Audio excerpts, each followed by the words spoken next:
What do you feel like was the biggest difference in that second half for you guys? I thought we played defense, and that was really the change of the two halves. We played defense and brought some physicality. You gotta that defense, man. Like they allow the fewest points in the league in paint, and on the flip side, they allow the most threes. Like when you see a team like that, like how does how do you kind of feel that out? Like because you want to get to the paint as a team. How do you kind of digest what they usually do with how they play y'all specifically? Yeah, I mean we got really good players here, so you're not going to keep certain individuals out of the paint with how good of drivers we have, guys that play downhill, but at the same time, you got to take what the defense gives you. They gave us a lot of open threes, a lot of open opportunities. But I thought we were able to get downhill with our attacks, and as much as they hugged the paint, I thought we found ways to get crafty and get downhill. What was the biggest turnover? What turned it around for you guys? Just we had a talk, and we came out and we delivered on what we talked about. PG, you guys seem to operate quite a bit out of the mid post, kind of inviting double teams and stuff like that. Is that a point of emphasis for you guys because teams will double team Kawhi in the mid post, you in the mid post? You guys have to work at that. Is that like an emphasis for you guys in games like this as well? Yeah, I mean, plan is always to put two on the ball. They're gonna double Kawhi on every post possession. Then Kawhi is going to create the offense for us. Paul, looked like there was a possession there in the first half. I want to say where I think Zoo collapsed on a Caruso drive and then kicked out to Vucevic for three. And I think that was pretty upset with lack of rotation there. I guess big picture, like at this point in the season, is it tough to stay engaged on every single play like that? Remember some of those little things this late in the season and games 60 whatever. I mean, not necessarily. I mean, it's the NBA. Like, we're not robots. Things gonna happen. Plays are gonna break down. We're not gonna play perfect. It's just it's just if you learn on situations like that not to do it in the same game. But it's gonna happen throughout it. Whether we talked about it, whether we went over it, whether we game planned. Fact of the matter is, mistakes are gonna happen that we prepared for. It's just how can we?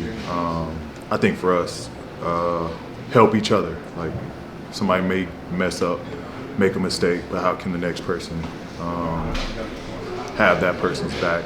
And we just play from there. So I think that's the level that we got to get to, where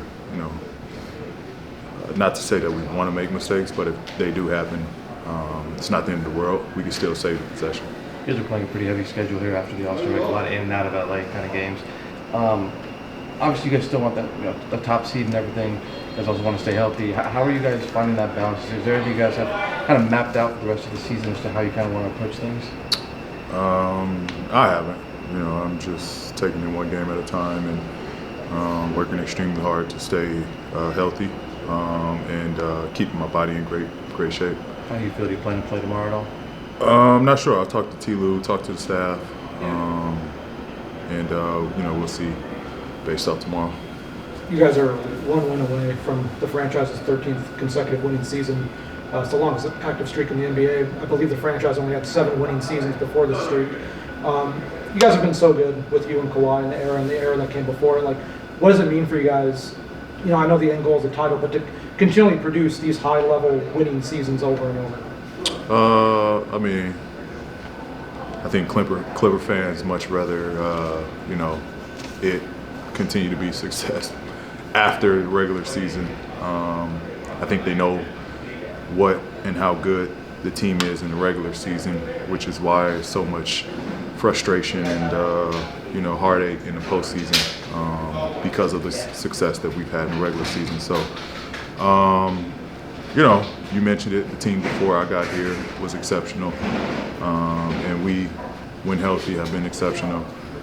Now I think it's just hopefully it's due for time to kind of put it all together and make it mean something. And then you and Carl are pretty close. You had a chance to talk to him about the injury. Yeah. I talked to Carl. Good spirits and everything? Yeah, good spirits. He's not quite ruled out But he's taking it one day at a time as well. But his spirits are high. He's doing good. He was joking and laughing. So he's doing all right.